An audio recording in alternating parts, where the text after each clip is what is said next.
tavsiya berib o'tamiz. Mana shunaqangi semental buzoqchalar sotib olib boqadigan aka-ukalarga tom yopilgan bo'lgani bilan doimiy mana shunaqangi alohida ham pana qiladigan.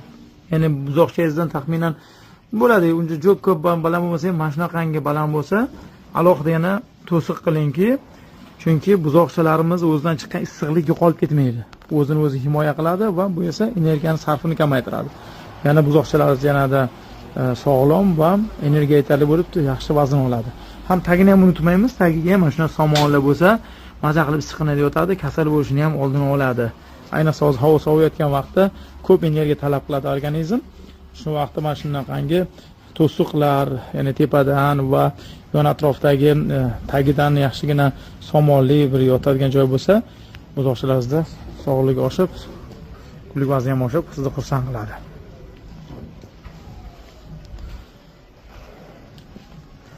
Bitta like yemaysiz. Do'stlaringizga ulashib qo'ying ma'lumotlarni, kanalimizga a'zo bo'lishni unutmang. Hammangiz shu barakatli, sog' bo'linglar.